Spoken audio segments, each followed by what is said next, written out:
Dear students, BCom first year की classes शुरू हो गई हैं। ईएफएम के अंतर्गत आपके दो बुक्स लगती हैं। पहली है बिजनेस इकोनॉमिक्स यानी कि व्यवसाय का शास्त्र, दूसरी है इकोनॉमिक एनवायरनमेंट इन इंडिया।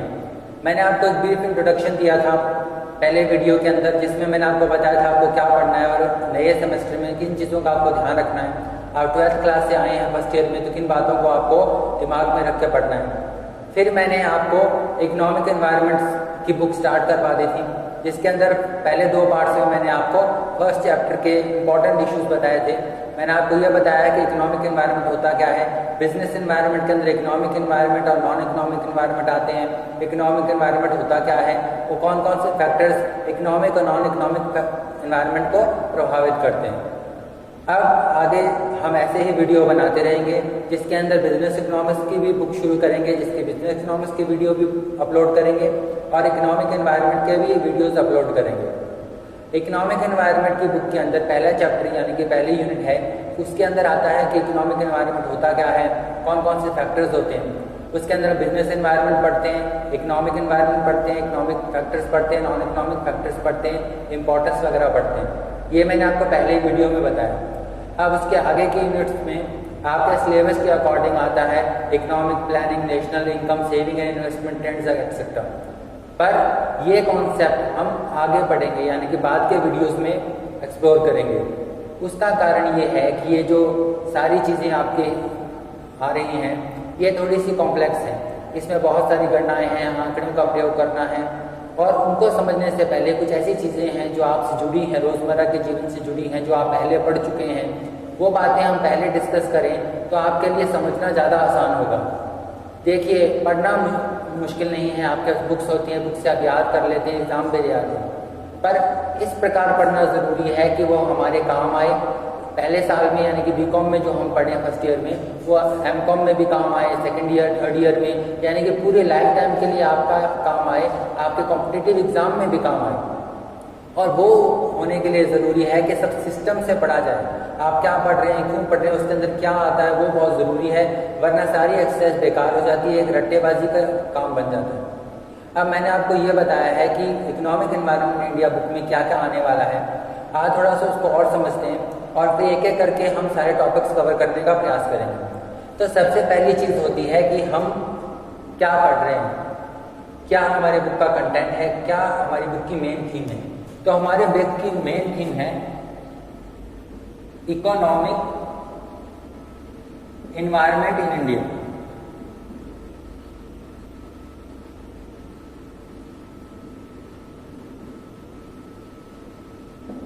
ये हमारी बुक की मेन थीम है, यानी कि भारत में जो आर्थिक पर्यावरण है उसको समझने का हम इस बुक के माध्यम से प्रयास करते हैं। और इसीलिए मैंने आपको यह समझाने की कोशिश की है कि बिजनेस एनवायरनमेंट के अंदर क्या आता है, इकोनॉमिक एनवायरनमेंट के अंदर कौन कौन से फैक्टर्स आते हैं और नॉन इकोनॉमिक एनवायरनमेंट क्या होता है, दोनों का आपस में संबंध क्या है। अब ये जो इकोनॉमिक एनवायरनमेंट इन इंडिया है आप पढ़ेंगे, समझेंगे, इसके अंदर कई चीज़ें आप पढ़ेंगे। प्रॉब्लम्स पढ़ेंगे, सेकेंड यूनिट्स में आपकी प्रॉब्लम्स आएगी यानी कि आर्थिक समस्याएं। आर्थिक समस्याएं जैसे कि जनसंख्या, बेरोजगारी का आती है उसके अंदर, पैरेलल इकोनॉमी आती है उसके अंदर। फिर उसके बाद हम पढ़ेंगे इकोनॉमिक पॉलिसीज यानी कि आर्थिक नीतियां, और फिर उसके बाद हम पढ़ेंगे इंडस्ट्रियल पॉलिसी, और फिर बाद में लास्ट यूनिट में हम पढ़ेंगे कि अंतर्राष्ट्रीय संस्थान कौन कौन से हैं, कैसे हमको प्रभावित करते हैं। उसमें WTO आएगा, विश्व बैंक आएगा, इस प्रकार से हम पढ़ेंगे।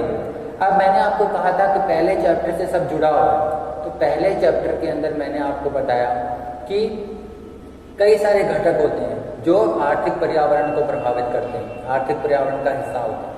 अब वो बातें समझना बहुत ज़रूरी था, तभी हम आगे बढ़ पाएंगे। तो उसके अंदर मैंने आपको ये भी बताया था कि क्या क्या चीज़ें आती हैं। तो मैंने आपको बताया नेचुरल रिसोर्सेज होती है, ह्यूमन रिसोर्सेज होती हैं। अब जो अर्थव्यवस्था है उसके अंदर जो ह्यूमन रिसोर्सेज होती है, इससे कई समस्याएं भी जुड़ी रहती हैं। तब जो नेक्स्ट यूनिट है यानी कि सेकेंड यूनिट के अंदर हम पढ़ने वाले हैं वो है इकोनॉमिक प्रॉब्लम्स। यही मेन चीज़ आपको समझाने की कोशिश कर रहा हूँ कि ये जो किताब हम पढ़ रहे हैं इसको पढ़ने का कारण क्या है, इसको हम क्यों पढ़ रहे हैं, हम अपने वातावरण को, आर्थिक वातावरण को क्यों समझें, आसपास के वातावरण को क्यों समझें। इसलिए ना ताकि हम उसमें सर्वाइव कर सके, रह सके। वैसे ही हम इकोनॉमिक एनवायरनमेंट को क्यों समझें, ताकि हम एक बिजनेस के तौर पर, एक कंज्यूमर के तौर पर, एक सरकार है, समाज है, हमारी जो अर्थव्यवस्था है, सब अच्छा काम कर सकें, इसलिए हम उनको समझते हैं। तो इसी हिसाब से आपका सिलेबस सेट किया हुआ है कि पहले आपको समझाया जाता है कि इसमें हो क्या रहा है, फिर आपको समझाया जाता है कि इसकी समस्याएं क्या है, क्योंकि इन समस्याओं को समझने के बाद उसका निराकरण करना आवश्यक है और इसीलिए आपको पढ़ाया जाता है। आपको जो शिक्षा दी जा रही है बेसिकली उसका उद्देश्य क्या है कि आप समस्याओं को समझें और उनका कोई हल निकालें। जब तक आपको समस्याओं का ज्ञान नहीं होगा तो आगे कैसे पढ़ेंगे। इसीलिए आपकी जो सेकेंड यूनिट है उसमें आर्थिक समस्याओं के बारे में बताया गया है, जैसे निर्धनता, बेरोजगारी, जनसंख्या, क्षेत्रीय विषमताएं, तो रीजनल इम्बैलेंसेस है, पॉवर्टी है, अनएम्प्लॉयमेंट है, ये जो प्रॉब्लम्स है हमारी पैरेलल इकोनॉमी, इनके बारे में हम पढ़ेंगे, इनको अच्छे से समझेंगे। फिर उसके बाद हम थर्ड यूनिट में इकोनॉमिक पॉलिसीज पढ़ेंगे, आर्थिक नीतियां पढ़ेंगे, फिर हम इंडस्ट्री को समझेंगे और लास्ट में मैंने आपको ये बताया है ना कि अंतर्राष्ट्रीय वातावरण का भी आप पे असर पड़ता है, अंतर्राष्ट्रीय संस्थानों का भी आप पे असर पड़ता है पिछले वीडियो में। तो हम लास्ट में ये भी देखेंगे कौन कौन से अंतर्राष्ट्रीय संस्थान हैं, कैसे हम उसमें काम करते हैं, इंटरनेशनल एनवायरनमेंट में कैसे काम करते हैं, एक्सपोर्ट इम्पोर्ट कैसे होता है। तो देखिएगा जो पहली यूनिट के अंदर हम फैक्टर्स पढ़ रहे हैं, आर्थिक घटक पढ़ रहे हैं, उन्हीं के बारे में एक एक करके हम समझने का प्रयास करते हैं स्टेप बाय स्टेप। ये चीज़ आपको पहले से इस बुक में दिमाग में बिठा लेनी है और इसे सिस्टम से पढ़ना है। दूसरी बात यह है कि जब आप ये वीडियो देख रहे हैं तो बुक लीजिएगा, और बुक आपके पास अवेलेबल नहीं है तो भी कोई बात नहीं है, आप एक नोटबुक लीजिए और नोट्स बनाएं। सबसे इम्पॉर्टेंट है कि वीडियो में जो मैं आपको बता रहा हूँ उसके आप नोट्स बनाएं और नोट्स बनाने के बाद ही उनको समझने का प्रयास करें। ये नोट्स बनाने की प्रक्रिया ये आपको हेल्पफुल रहेगी पूरी बुक को अच्छे से समझने में और एक कनेक्शन समझाने में। ये नहीं है एक चैप्टर पढ़ा, दूसरा चैप्टर पढ़ा, तीसरा चैप्टर पढ़ा, भूल गए। ये एक सिस्टम के तहत आपको पढ़ाया जाता है, सिलेबस भी आपका सिस्टम के तहत बनाया जाता है। उस सिस्टम को समझना आपके लिए बहुत ज़्यादा जरूरी है। तो हम इकोनॉमिक एनवायरनमेंट में इन इंडिया में जो आगे पढ़ने वाले हैं, अब हमारे अगले जो वीडियो बनने वाले हैं वो बनने वाले हैं इकोनॉमिक प्रॉब्लम्स पर, इकोनॉमिक प्रॉब्लम्स पर, आर्थिक समस्याओं पर। तो अगले जो वीडियो में आपको आर्थिक समस्याओं के बारे में बताऊंगा और ये मैंने इसलिए किया है क्योंकि 11th में, 12th में और जनरली जो भी स्टूडेंट होता है, चाहे आर्ट्स का हो, साइंस का हो, कुछ ये बातों के बारे में थोड़ा बहुत उसको पता होता है। वो समस्याएं हम आम जीवन में देखते हैं, वो है जनसंख्या, पॉपुलेशन, निर्धनता, पॉवर्टी, गरीबी के बारे में आप सुनते रहते हैं, गरीबी हटाने के बारे में बातें होती हैं। फिर बेरोजगारी, आप अब कॉलेज में आए हैं, पढ़ेंगे, आगे चल के रोजगार ढूंढेंगे और आप ये भी सुनते हैं कि बहुत सारे लोग बेरोजगार हैं, तो वो क्यों हैं, उसके अंदर क्या क्या चीज़ें आती हैं। तो ये समस्याओं को हम समझने का एक एक करके प्रयास करेंगे। सबसे पहले हम स्टार्ट करेंगे पॉपुलेशन से। पहली जो चीज़ हम पढ़ेंगे वो होगी पॉपुलेशन। और पॉपुलेशन हम इसलिए पढ़ेंगे क्योंकि एक पॉइंट मैंने अभी इकोनॉमिक एनवायरनमेंट में आपको बताया था, ह्यूमन रिसोर्सेज, और ये जो पॉइंट आपको फर्स्ट यूनिट में बताया है मैंने, ह्यूमन रिसोर्सेज, मानवीय संसाधन, ये और पॉपुलेशन की जो चैप्टर है ये आपस में जुड़े हुए हैं। जनसंख्या का जो चैप्टर है, जनसंख्या की समस्या का जो चैप्टर है, उसका और इस पॉइंट का, ह्यूमन रिसोर्सेज का आपस में संबंध है। तो वो एक एक करके हम समझते हैं। आज सबसे पहली जो प्रॉब्लम है वो है पॉपुलेशन। उसके बारे में थोड़ा सा मैं आपको ब्रीफ इंट्रोडक्शन देता हूँ कि हमें क्या पढ़ना है और उसके अंदर क्या क्या चीज़ें हमको देखनी है। उसके बाद अगले वीडियो में हम इस टॉपिक को धीरे धीरे अच्छे से कवर करना स्टार्ट कर देंगे। इस टॉपिक को आप अच्छे से समझिएगा क्योंकि ये जो पॉपुलेशन का चैप्टर है इससे कॉम्पिटिटिव एग्जाम में भी कई क्वेश्चन आते हैं और ये जो चैप्टर है ये हमारे लिए काफ़ी इंपॉर्टेंट रहता है। आगे चलकर जब हम एमकॉम लेवल वगैरह में जाते हैं तो ह्यूमन रिसोर्सेज को समझने के लिए, उसकी प्रॉब्लम्स वगैरह समझने के लिए इस चैप्टर का बेसिक आइडिया आपको होना चाहिए। तो पिछले वीडियो में मैंने आपको कई चीज़ें बताई थी, उसमें से मैंने एक चीज़ आपको बताई थी, ह्यूमन रिसोर्सेज, मानवीय संसाधन, ह्यूमन रिसोर्सेज।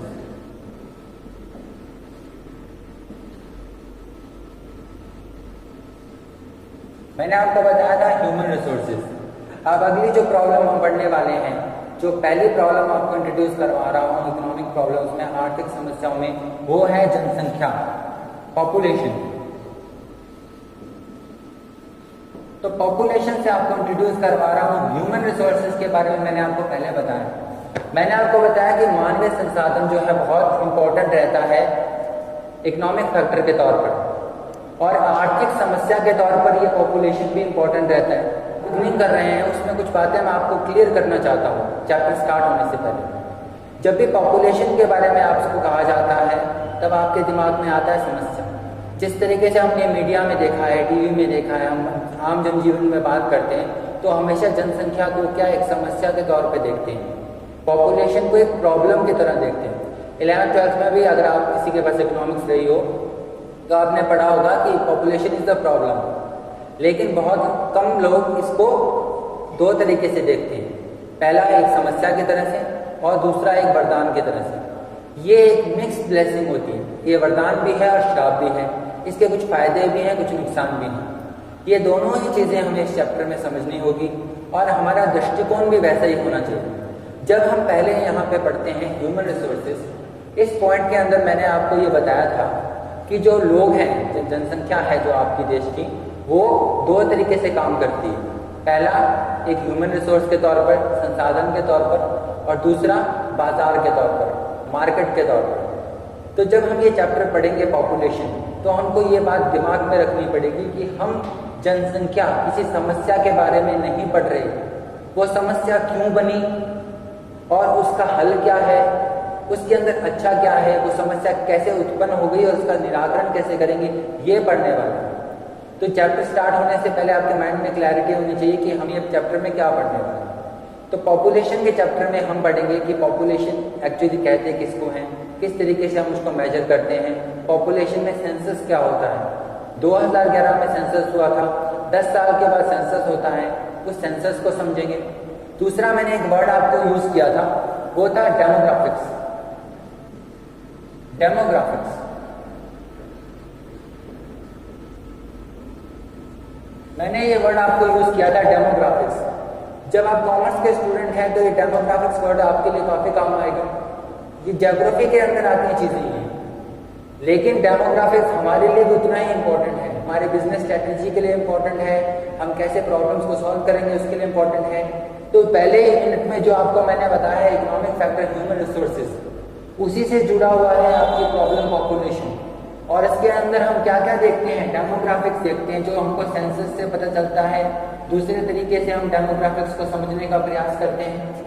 इसके अलावा हम इस चैप्टर के अंदर समझते हैं कि पॉपुलेशन पॉलिसी क्या है देश की, और पॉपुलेशन कंट्रोल करने के लिए क्या क्या प्रयास किए गए, इससे पॉजिटिव क्या निकल सकता है और नेगेटिव क्या निकल सकता है। तो पॉपुलेशन का चैप्टर पढ़ने से पहले आपके दिमाग में अप्रोच ये होनी चाहिए, इसको सिर्फ समस्या के तौर पे देखने के बजाय आप इसमें ये देखें कि समस्या क्यों है, कब है और इसके अंदर अच्छा भी क्या है। मैंने आपको बताया है कि जनसंख्या के अंदर अच्छा ये भी हो सकता है, आपकी जो जनसंख्या है वो दो तरीके से आपके लिए काम करती है, इसको भी नोट करें। एक तो वो आपकी ह्यूमन रिसोर्सेज है और दूसरा वो आपका बाजार है, आपका मार्केट है। इसके कई एडवांटेजेस भी हैं और वो एडवांटेजेस क्या हैं वो इस चैप्टर में हम देखने वाले हैं। तो अगले वीडियो हम पॉपुलेशन को समझेंगे, फिर हम सेंसस को समझेंगे, भारत की जनसंख्या किस प्रकार की है, उसमें क्या क्या फिगर्स हैं, फिगर्स हम नोट करेंगे, और फिर हम ये देखेंगे भारत की पॉपुलेशन पॉलिसी क्या है, क्या क्या स्टेप्स लिए हैं सरकार ने पॉपुलेशन को कंट्रोल करने के लिए, देश की पॉपुलेशन प्रॉब्लम के बारे में हमें आगे क्या करना है, तो ये हम अगले वीडियो में देखेंगे। के वीडियो का पर्पज ये था कि मैं आपको समझा सकूं कि जो फर्स्ट यूनिट के अंदर मैंने चीज़ें बताई हैं आगे चलकर वो किस तरीके से काम आने वाली हैं। एक एक पॉइंट आपका आगे चलकर एक एक चैप्टर की तरह कन्वर्ट होने वाला है। ये इस वीडियो का पर्पज था। तो आगे हम पॉपुलेशन पढ़ने वाले हैं। आज मैंने आपको बताया कि कैसे एक ह्यूमन रिसोर्सेज का पॉइंट था कि हमारे अगले चैप्टर से जुड़ा हुआ है पॉपुलेशन से, उसके अंदर डेमोग्राफिक्स वर्ड का यूज़ किया था। तो जब हम सेंसस वगैरह पढ़ेंगे तो उसके अंदर डेमोग्राफिक्स को समझने का प्रयास करेंगे। मैंने आपको ये भी बताया था कि उसके कुछ पॉजिटिव पॉइंट्स भी होते हैं, तो इस चैप्टर के अंदर क्या पॉजिटिव पॉइंट्स है पॉपुलेशन के, क्या नेगेटिव पॉइंट्स है, वो हम पढ़ने का प्रयास करेंगे। आगे चलकर हम पॉवर्टी पढ़ेंगे, अनएम्प्लॉयमेंट पढ़ेंगे, उनके आपस में संबंध क्या है। तो इस प्रकार अब हम अगले वीडियो सीरीज में भारत की कुछ समस्याओं को समझेंगे, आपस में कैसे जुड़ी हुई समझेंगे, फिर आगे चलकर हम उनका कैसे सॉल्यूशन कर सकते हैं उनको समझने का प्रयास करेंगे। Thank you.